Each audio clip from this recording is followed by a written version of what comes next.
नमस्कार, मैं हूं संतोष गुप्ता। आप देख रहे हैं क्विक न्यूज 10। आज लॉकडाउन 4 का आखिरी दिन है।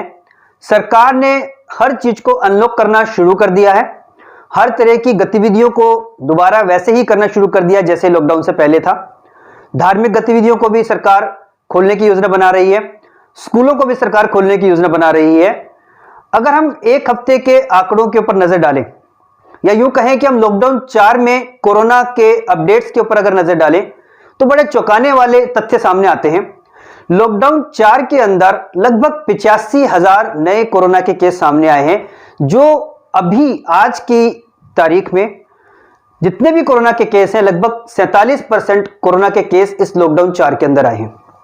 ऐसी परिस्थिति के अंदर जहां महाराष्ट्र के अंदर नित्य रोज 2000 नए कोरोना के केस आ रहे हैं और दिल्ली के अंदर अगर आप देख रहे हैं कोरोना के केस अपने रिकॉर्ड स्तर पे पहुंच गए। लॉकडाउन 3 के एंड पे कोरोना के केस 500 के प्रतिदिन नए आ रहे थे, लेकिन आज अगर हम देख रहे हैं तो लगभग 1100 हर रोज नए कोरोना के केस आ रहे हैं। ऐसे में सरकार ने जो अनलॉक करने का निर्णय लिया है, सवाल उठता है कि ये निर्णय जो सरकार का लिया इसका प्रभाव क्या पड़ेगा। दूसरा सवाल यह है कि यह सरकार की रणनीति है या सरकार की मजबूरी है। और तीसरा सवाल यह है कि अगर ये सरकार की रणनीति है या सरकार की मजबूरी है तो एक आम नागरिक को इस अनलॉक पीरियड के अंदर किस तरह से अपने परिवार को और अपने जानने वालों को संभालना है, यह सब जानना आप सबके लिए बेहद जरूरी है। तो आज जो हम रिपोर्ट लेके आए हैं, आज हमारी रिपोर्ट इसी बात के ऊपर है कि सरकार का ये जो अनलॉक करने का निर्णय है इसके प्रभाव को हम जानने की कोशिश करेंगे, सरकार के कारणों को जानने की कोशिश करेंगे, किस कारण से सरकार ने ये निर्णय लिया है, और तीसरा एक आम नागरिक को कैसे इस अनलॉक के सिचुएशन के अंदर अपने आप को कोरोना से बचा के रखना है। देखिए हमारी ये पूरी रिपोर्ट।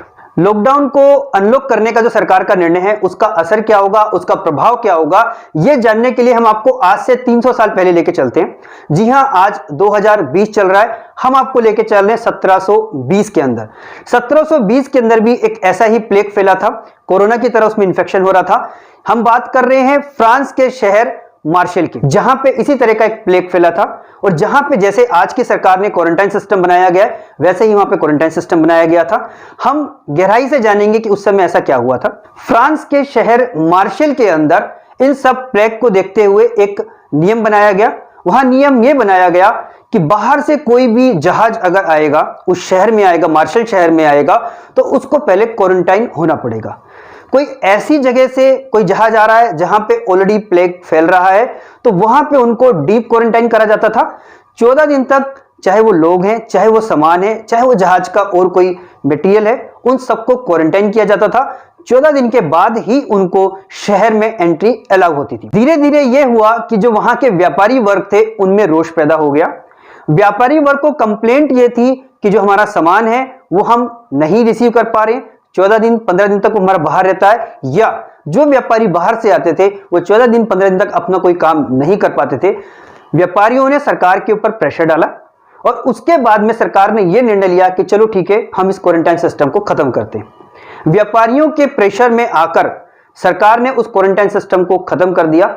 उसका असर यह हुआ कि मार्शल शहर, जिसकी कुल जनसंख्या 93,000 थी, वहां लगभग 50,000 लोग मौत का शिकार हुए। अब हम बात करते हैं कोरोना की। कोरोना में आपने देखा सरकार ने निर्णय लिया, लॉकडाउन 1 आया, लॉकडाउन 2 आया, लॉकडाउन 3 आया, लॉकडाउन 4 आया और आखिर में सरकार ने अनलॉक करना शुरू कर दिया। हम सभी को पता है कि ये जो रियायतें दी गई हैं ये आर्थिक गतिविधियों को चालू करने के लिए दी गई हैं। राज्यों के पास पैसा खत्म हो रहा है। अभी आज आपने देखा एक राज्य दिल्ली, वहां की सरकार ने केंद्र सरकार से मांग की है कि उन्हें मदद की जाए। उन्होंने अपील करी है कि उनकी आर्थिक मदद की जाए, लगभग 5,000 करोड़ की मदद की जाए। ऐसी ही मदद की मांग बाकी राज्यों से भी आने की उम्मीद है। सरकार ने जो ये निर्णय लिया है, चाहे वो केंद्र सरकार है चाहे वो राज्य सरकारें हैं, वो जो ये निर्णय अनलॉक करने का ले रही है उसके पीछे कहीं ना कहीं कारण आर्थिक प्रेशर है, आर्थिक गतिविधियों और राजस्व की कमी है। अब सवाल ये उठता है कि सरकार ने जो ये अनलॉक करने का निर्णय लिया है उससे आर्थिक गतिविधियां तो चालू हो जाएंगी, लेकिन एक आम आदमी की जिंदगी के पर क्या असर होगा, या ये लॉकडाउन 1 से लेकर लॉकडाउन 4 तक जो सरकार ने प्रतिबंध लगाए थे उनका क्या होगा। लोगों के आम जीवन को अगर हम देखें, जैसे ही सरकार ने अनलॉक करने का निर्णय लिया, हम देख रहे हैं कि लोग शायद रिलैक्स हो गए हैं, उन्हें लगता है कि कोरोना खत्म हो गया है। उसी तरह से आप बाजारों में देखिए, चहल पहल नजर आ रही है, मार्केट में गतिविधियां नजर आ रही हैं, शायद कोरोना का डर लोगों में खत्म हो गया है। एक तरफ जहां सरकारी आंकड़े, चाहे वो नए कोरोना के केस हैं, चाहे वो मौत की रेट है, वो दिनों दिन बढ़ रही है। एक हफ्ते के अंदर जहां दिल्ली के अंदर 500 के आसपास हर रोज नए केस आ रहे थे, वहां 1100 के आसपास नए केस आने शुरू हो गए।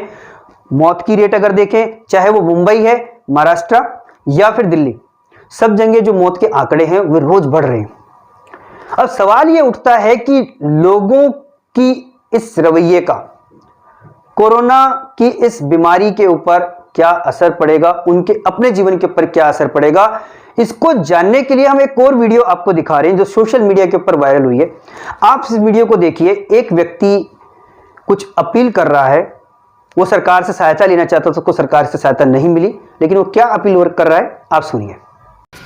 हाँ नमस्कार, मेरा नाम है धर्मेंद्र कंवरिया और मैं माता रामेश्वरी नेहरू नगर गली नंबर 9 में रहता हूँ। और मेरे ही क्षेत्र में गली नंबर 3 में मेरे ही एक मैं जानता हूँ गली नंबर 3 में रहते हैं। कोरोना से कल रात 3 बजे जो है उनका देहांत हो गया। नाम है गिन्नी, पूरा नाम है चरत बैरू। पूरा परिवार पिछले 12 घंटों से शासन प्रशासन से संपर्क कर रहा है, मगर किसी तरह की कोई मदद नहीं मिल रही है। एक कोरोना का पेशेंट जो कि घर में इस वक्त उसकी बॉडी पड़ी है, मगर सरकार को, शासन प्रशासन को कोई चिंता नहीं है। जनप्रतिनिधियों को भी परिवार के लोगों ने कॉल किया तो उन्होंने ये कहा कि जो 100 नंबर पे कॉल करते रहो। अभी मेरी खुद SHO साहब से बात हुई है, उन्होंने भी मुझे यही कहा है कि जी इसमें हमारा पुलिस का कोई रोल नहीं है, आप SDM को कॉल कीजिए। मैं SDM को करीबन 5 कॉल कर चुका हूँ। SDM बेल जा रही है, अभी वेटिंग पे भी गया था, बट SDM भी मेरी कोई कॉल नहीं उठा रहा है। अब आप समझ सकते हैं सरकार के वादे, सरकार की नीतियां किस तरीके से हैं कि एक कोरोना का पेशेंट अपनी जान गंवा चुका है, छोटे छोटे उसके बच्चे हैं, परिवार के लोग हैं, और डेड बॉडी जो है घर में पड़ी है। मगर सरकार के जो ये वादे हैं वो सब हवा हो गए हैं कि हम आपके लिए ये कर रहे हैं, हम आपके लिए वो कर रहे हैं। आप समझ सकते हैं इस वक्त इस घर के ऊपर क्या बीत रही होगी। इनके घर का एक प्राणी भी जा चुका है इस दुनिया से, और बाकी लोगों की भी जान अब खतरे में है, क्योंकि कोरोना का पेशेंट इस वक्त घर के अंदर, वो बॉडी घर में पड़ी है। आपने इस वीडियो में देखा, एक व्यक्ति कह रहा है कि एक कोरोना के पेशेंट है, उनकी डेथ हो चुकी है, 10 घंटे से बॉडी घर पे पड़ी हुई है, घर पे, और वो सभी हेल्पलाइन नंबर के ऊपर फोन कर चुके हैं। पुलिस को फोन करते हैं, वो DM साहब को फोन करिए, DM साहब फोन नहीं उठा रहे, डॉक्टर्स रेस्पॉन्ड बैक नहीं कर रहे। ये जो परिस्थिति है ये आपके पड़ोस में, आपके आसपास, आपके मोहल्ले में, आपकी लोकेलिटी में भी हो सकती है। हम फिर कह दें, हम आपको डरा नहीं रहे हैं, लेकिन जो आंकड़े चल रहे हैं, एक बात यहां पे हम और कह दें, अभी दिल्ली हाई कोर्ट ने अपने खुद ही एक संज्ञान लिया। एक अखबार में खबर छपी कि निगम बोध घाट पे जो कोरोना की डेड बॉडीज हैं, उनको जो उनका अंतिम क्रिया होती है उसको करने के लिए वहां पे इतने संसाधन नहीं है। उसके जवाब में दिल्ली सरकार ने कहा कि प्रबंध हैं, कुछ और प्रबंध किए जा रहे हैं। जिस रेट पे कोरोना बढ़ रहा है पिछले कुछ दिनों से, लगभग 1000-1100 की रेट के ऊपर नित्य प्रति नए केस आ रहे हैं, और जिस तरह से लॉकडाउन 4 के अंदर 50% केस नए आए हैं पूरे इंडिया के अंदर, तो ये जो कोरोना के संक्रमण की गति है ये बढ़ेगी। क्योंकि कोरोना जैसे पहले फैल रहा था, लॉकडाउन से पहले लॉकडाउन में फैल रहा था, वैसे ही अनलॉक पीरियड के अंदर फैलेगा। कुछ ऐसे सवाल जो लॉकडाउन 1 में हमने देखे, हमने अपनी रिपोर्ट में भी जानने की कोशिश करी, क्यों जो कोरोना योद्धा हैं, डॉक्टर्स हैं, उनके टीम पे पथराव क्यों हो रहा है, क्यों जगह जगह से इस तरह से कोरोना के पेशेंट्स अलग अलग पूरे शहर से निकल के आ रहे। आप सबने देखा, सरकार ने जो 21 दिन की प्लानिंग करी थी लॉकडाउन 1 की, वो एक तरह से पूरी तरह से फेल हो गई या फेल कर दी गई। अब हम बात करते हैं लॉकडाउन 2 की। लॉकडाउन 2 के शुरू होने से ठीक एक दिन पहले मुंबई के बांद्रा स्टेशन के ऊपर लगभग 4 से 5 हजार मजदूर वहां पे इकट्ठा हो जाते हैं। उनसे कारण पूछा जाता है तो बताते हैं कि उनको एक मैसेज मिला जिसमें कहा गया कि मुंबई से ट्रेनें चालू हो रही हैं और वो ये मैसेज देख के मुंबई पे लगभग 4 से 5 हजार लोग मुंबई रेलवे स्टेशन के ऊपर, बांद्रा रेलवे स्टेशन के ऊपर इकट्ठे हो जाते हैं। सोशल डिस्टेंसिंग की वहां पे धज्जियां उड़ाई जाती हैं और एक ट्रेंड शुरू हो जाता है कि मजदूरों के लिए ट्रेन चलाई जाए, मजदूर घर जाना चाहते हैं।